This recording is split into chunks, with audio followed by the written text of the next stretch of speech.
এদিকে যদি দেখতে যান তাহলে আমাদের ভারতবর্ষের সালমান খান, শাহরুখ খান, এরাকে পৃথিবীর সবাই চেনে। ফুটবলারদের মধ্যে নেইমার, মেসি, এদের অনেক ফ্যান ফলোয়ার রয়েছে, একদিক দিয়ে সফল। কিন্তু আমার রব বললেন, চো গোলাম শোনো, টাকা পয়সার মানদণ্ডে আমার কাছে কেউ সফল নয়, ক্ষমতার মানদণ্ডে কেউ আমার কাছে সফল হতে পারে না, নাম খ্যাতি যশ এর মানদণ্ডে কেউ আমার কাছে সফল হতে পারে না। সফল হচ্ছে সেই ব্যক্তি, রব্বুল আলামিন বলে দিলেন, কদ আফলাহাল মুমিনুন, ঈমানের যে যারা সফল হয়েছে তারা, যারা ঈমানদার তাদেরকে রব্বুল আলামিন সফল বললেন।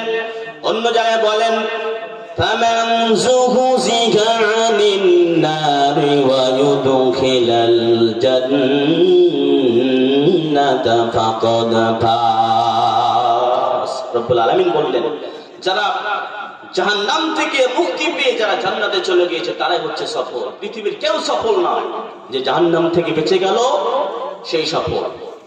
আমার ভাইরা, এবার রব্বুল আলামিন তার পরের আয়াতে বলছেন যে মুমিনের মধ্যে যে গুণাগুণগুলি থাকা দরকার, তার মধ্যে এক নম্বর হচ্ছে আল্লাযীনা হুম ফি সালাতিহিম খাশিউন, যারা নামাজে বিনয়ী হবে, নম্র হবে, বিনয়ী হবে।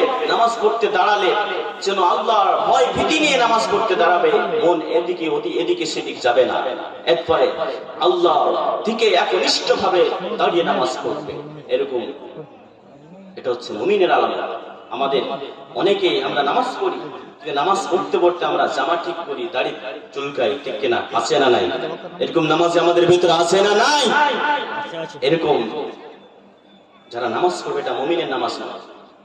মুমিনরা নামাজ পড়বে একবারে একনিষ্ঠভাবে আল্লাহর ভয়ে।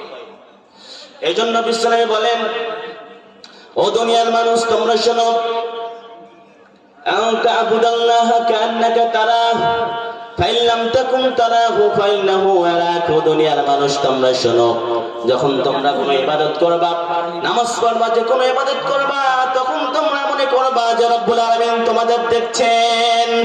আল্লাহ ইজ ওয়াচিং মি, আল্লাহ আমাকে দেখছেন। এটা আমাদের সর্বপ্রথম এটা আমাদের মনে করতে হবে যে আল্লাহকে আমরা ডাইরেক্ট দেখছি।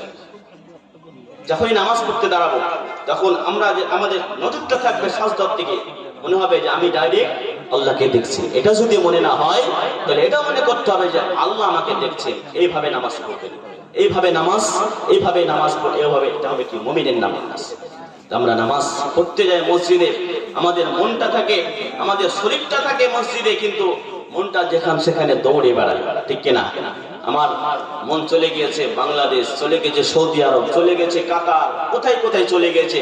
মনের পাসপোর্ট ভিসা লাগে ভাইজান, পাসপোর্ট ভিসা লাগে। আপনার মনটাকে যেদিকে নিয়ে যাবেন সেখানে যাবে।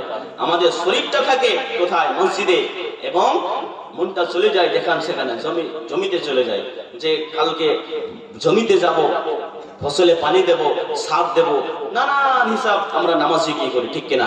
এরকম আমাদের হয় কিনা? এরকম অনেক আমাদের ভিতরে হয়। তো এটা মুমিনের নামাজ নয়।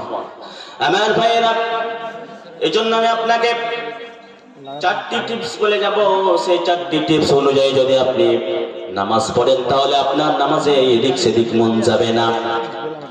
1 নাম্বার, যখন আপনি নামাজে দাঁড়াবেন তখন আপনি মনে করবেন যেটা আমার শেষ নামাজ, বিদায় নামাজ। আমরা অনেকে এশারের নামাজ পড়ে এসেছি, আবার ফজরের নামাজ পড়তে পারবো, এর কোনো গ্যারান্টি আছে নাকি?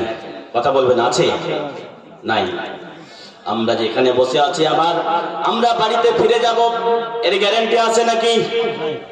আমরা যে একবার শ্বাস নিলাম আর একবার শ্বাস ফেলতে পারবো, এর গ্যারান্টি আছে নাকি? এর গ্যারান্টি নাই। এই জন্য